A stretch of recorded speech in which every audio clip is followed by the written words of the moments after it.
अब हम लोग आज 3 डायमेंशन ज्योमेट्री पढ़ेंगे। वेक्टर में जो कल पढ़े थे, वेक्टर में दो ही चीज़ होता है, ए डॉट बी और A cross B. A dot B जात में जात 1, विजातीय 0, और ए क्रॉस बी में डिटर्मिनेंट मेथड से पढ़े थे। तो जितना चैप्टर में आपको सवाल हम बताए थे जी, वो सारा चीज़ आप अभ्यास कीजिएगा। आपका एग्जामिनेशन में सब ऑब्जेक्टिव का पार्ट होता है, ये सब छोटा छोटा सवाल ही पूछता है, लॉन्ग नहीं पूछता है ज़्यादा। तो हम लोग इसमें बेसिक चीज़ आज हम लोग अब 3 डायमेंशन ज्योमेट्री का पढ़ेंगे। 3 डायमेंशन ज्योमेट्री में इसमें 3 डायमेंशन हो जाते हैं। 3 डायमेंशन होता है आपका 3 ठो।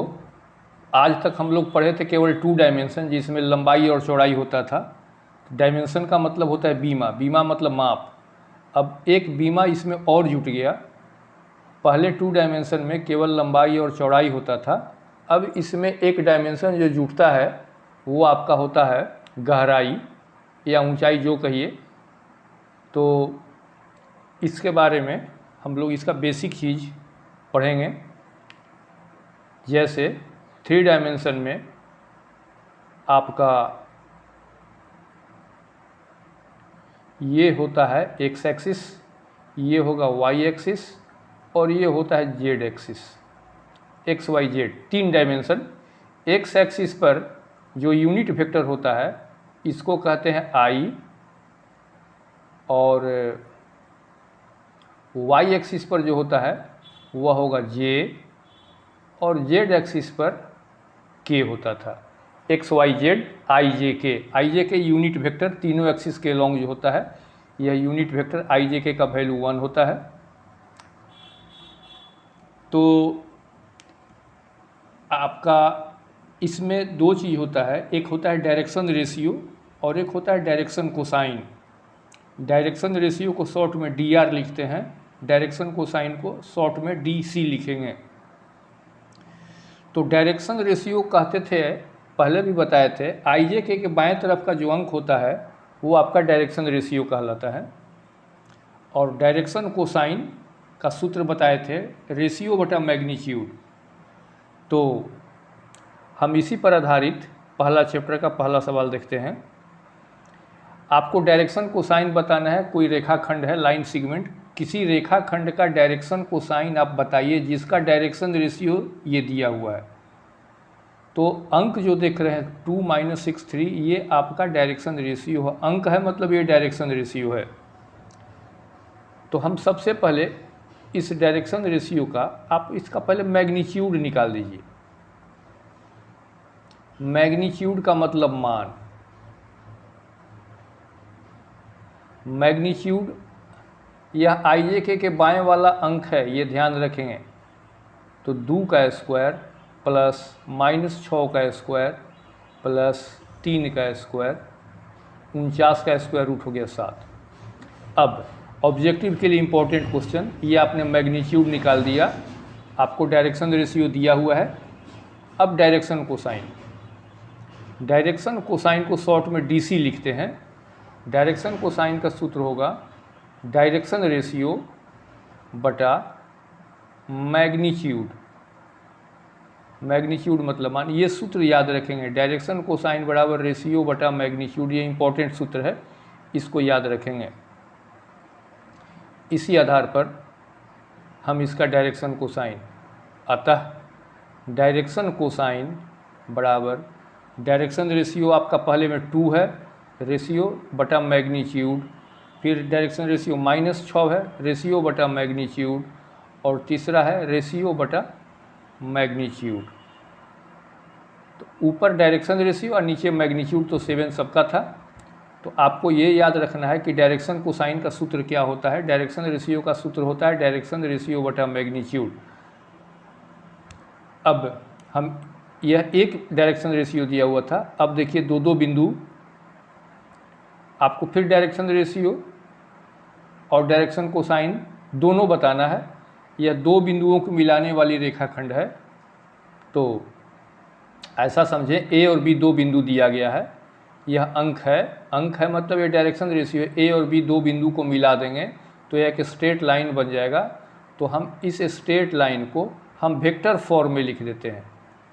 वेक्टर फॉर्म पिछला चैप्टर वेक्टर में पढ़े थे, ए बी का निकालेंगे हम डायरेक्शन रेशियो, तो अगला माइनस पिछला, अगला माइनस पिछला, बी में से ए घटाएंगे, 0 में 1 घटाए, 1 में 0 घटाए और फिर 1 में 0 घटाए, तो ये वेक्टर ए बी जो आया हमारा -1 +1 +1, तो हमारा आई जे के बाएँ वाला जो अंक है अगला माइनस पिछला करके जो आया ये हो गया हमारा direction ratio of vector A B.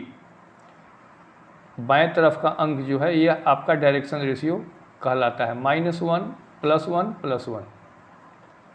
अब इस ए बी का मैग्नीट्यूड निकालिए।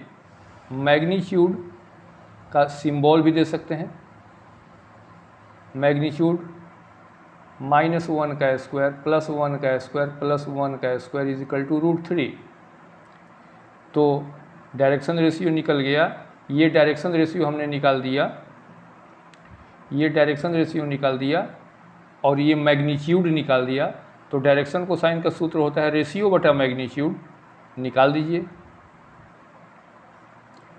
सो डायरेक्शन कोसाइन बराबर रेशियो बटा मैग्नीट्यूड, सूत्र बार बार लिखेंगे तो अभ्यास हो जाएगा। डायरेक्शन रेशियो बटा ए बी का मैग्नीट्यूड, तो 3 को डायरेक्शन रेशियो है, अलग अलग लिखिए, रेशियो बटा मैग्नीट्यूड, रेशियो बटा मैग्नीट्यूड, रेशियो बटा मैग्नीट्यूड, ये हमारा वेक्टर ए बी का निकल गया। तो हमने पहले डायरेक्शन रेशियो निकाला, चूँकि 2 बिंदु था, अगला माइनस पिछला कर दिया, अगला अंक में पिछला अंक घटा दिया, उसका मैग्नीट्यूड निकाल दिया। और ये जो डायरेक्शन कोसाइन का सूत्र होता है बार बार लिखेंगे, याद रखेंगे, डायरेक्शन कोसाइन बराबर डायरेक्शन रेशियो बटा मैग्नीट्यूड। इसी पर अगला सवाल, आपको दिखाना है कि ए और बी 2 बिंदु को मिलाने वाली रेखा सी और डी बिंदु को मिलाने वाली रेखा पर लंब है। तो सवाल ये इम्पोर्टेंट होता है और बहुत सिंपल होता है। आप ज़रा सा डायरेक्शन रेशियो ऑफ ए से बी को मिलाने वाली रेखा का निकालिए। Direction ratio of A B vector form में ले लेंगे, ए बी अगला माइनस पिछला, 3 में से 1 गया 2, 4 में -1 घटेगा 5 और -2 में 2 घटाएंगे तो -4। ये हो गया हमारा direction ratio of A B. आपको दिखाना है कि ए बी सी डी पर लंब है। अब सी डी का हम डायरेक्शन रेशियो निकालते हैं, सी डी, डी में से सी घटाइए, अगला माइनस पिछला, 3 में 0 3, 5 में 3 घटा दिया और 6 में 2 घटा दिया। तो ए बी का डायरेक्शन रेशियो और सी डी का डायरेक्शन रेशियो निकाल दिया। आपको दिखाना है ए बी परपेंडिकुलर है सी डी पर। तो यहाँ पर एक नया सूत्र होगा कि 2 रेखाएं एक दूसरे पर लंबवत होती हैं तो उनके डायरेक्शन रेशियो का गुणनफल का जोड़ 0 होता है। हम देखिए सूत्र घेर के लिख देते हैं। जैसे मान लिया कि ए बी का जो डायरेक्शन रेशियो है A1 B1 C1 और CD का मान लिया A2 B2 C2 है, तो सूत्र होता है A1 A2 plus B1 B2 plus C1 गुने C2 बराबर, अगर 0 आता है तो दोनों रेखाएं एक दूसरे पर परपेंडिकुलर होंगी। ये इम्पोर्टेंट सूत्र ऑब्जेक्टिव के लिए इम्पोर्टेंट, जो इम्पोर्टेंट सूत्र है आपको हम घेर देते हैं। अब इसी पर आधार पर हम देखिए दोनों को गुना करते हैं। अब 2 गुने 3 A1 गुने A2 जोड़ B1 गुने B2 जोड़ C1 गुने C2, इसका रिजल्ट देखिए कितना आता है। 2 तिहाई 6 प्लस 10 माइनस 16,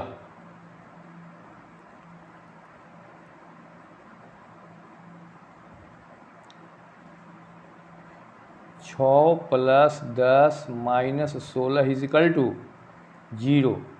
तो हम कह सकते हैं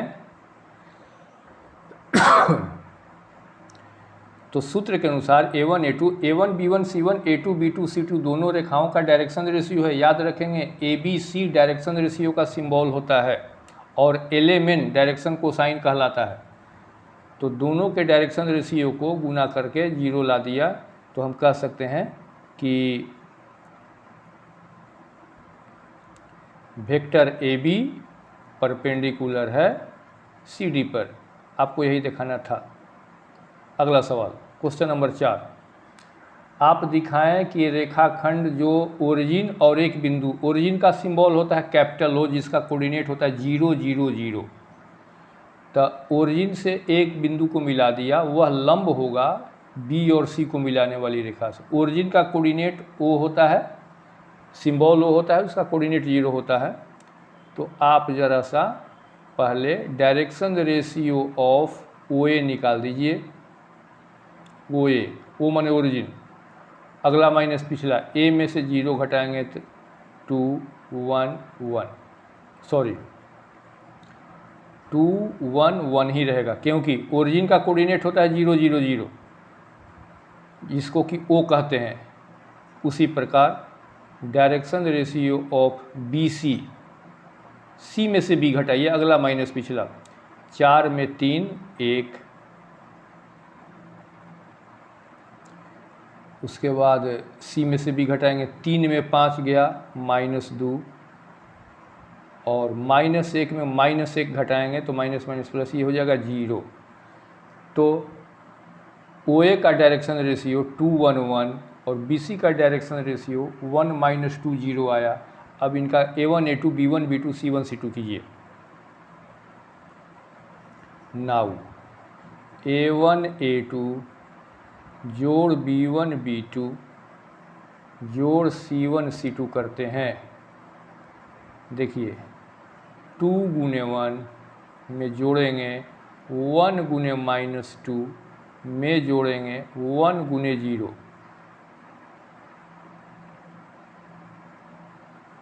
तो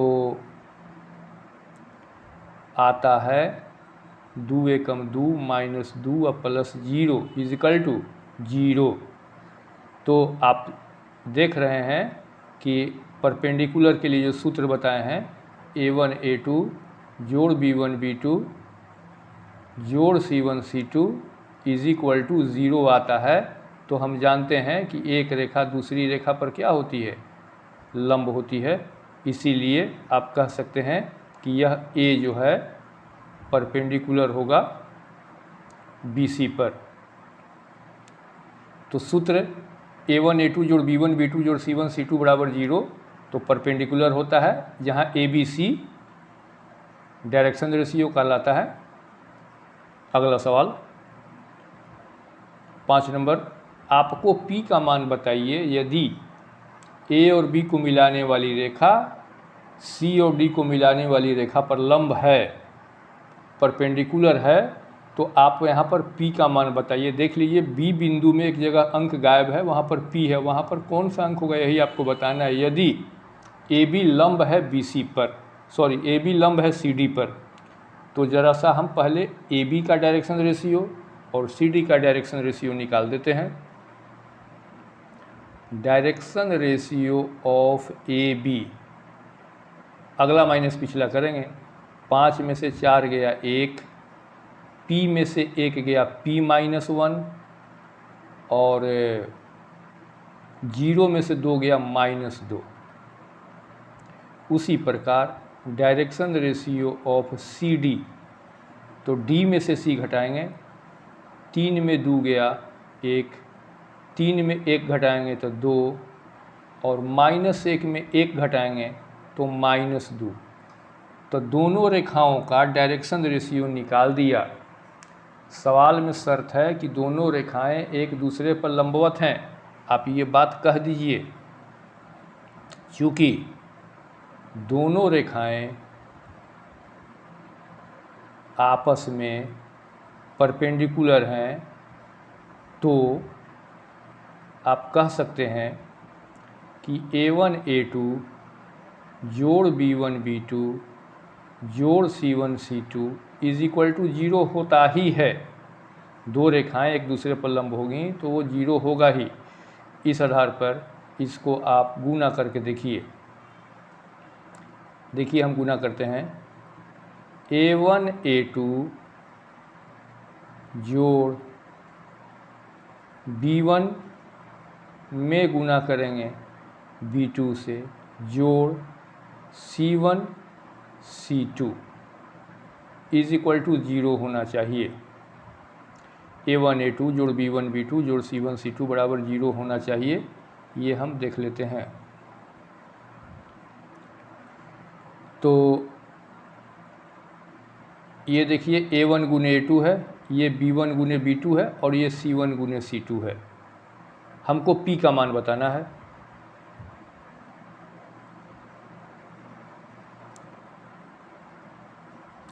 एक गुना एक प्लस ब्रैकेट में गुना किया 2P माइनस 2 और minus minus plus 4 is equal to 0। 4 और एक 5 में से 2 घट गया 3 plus 2P is equal to 0। 2P is equal to -3। इसीलिए हमको केवल P का मान बताना है, -3/2। P का मान हमको ले आना था, -3/2 होगा यदि दोनों रेखाएं एक दूसरे पर लंबवत हैं। नेक्स्ट, O ओरिजिन है। फिर देखिए एक सवाल आ गया ओरिजिन का। ओरिजिन के बारे में जान लेंगे। ओरिजिन का जहाँ से सारी बिंदुएं निकलती हैं, ओरिजिन का नाम होता है O और इस कोऑर्डिनेट होते हैं x y z पे, ये सब 0 0 होते हैं। तो ओरिजिन आपका है और P और Q दो रेखाएं हैं, सॉरी P और Q दो बिंदु हैं। तो आप दिखाइए OP लंब है OQ पर। तो ज़रा आप पहले डायरेक्शन रेशियो ऑफ OP निकालिए। OP P में से O घटाइए, O तो आपका 0 है, P में से O तो 2 में से 0, 3 में से 0, 4 में से 0। उसी आधार पर direction ratio of OQ, Q में से O, Q में से, तो 1 में 0, -2 में 0 और 1 में 0। आपको दिखाना है कि OP लंब है OQ पर। इसके लिए आप सूत्र लगा दिए परपेंडिकुलर का। हम निकाल देते हैं A1 A2 जोड़ B1 B2 जोड़ C1 C2 चेक करके देखते हैं। तो A1 A2 B1 B2 C1 C2 करते हैं, गौर से देखेंगे।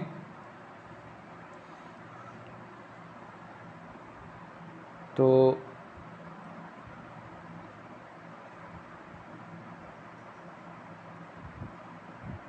A1 A2 में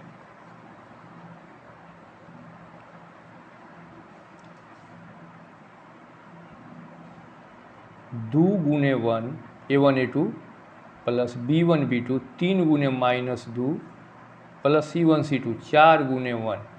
चेक कर लीजिए A1 A2 B1 B2 जोड़ C1 C2 परपेंडिकुलर दिखा देते हैं, 0 आना चाहिए। 2 एकम 2 -6 अब प्लस 4, 4 2 6 में से 6 गया 0। तो आप कह सकते हैं कि सो OP परपेंडिकुलर है OQ पर, हैंस प्रूव्ड।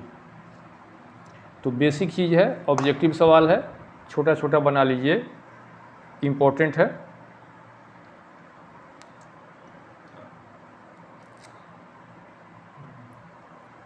हो गई।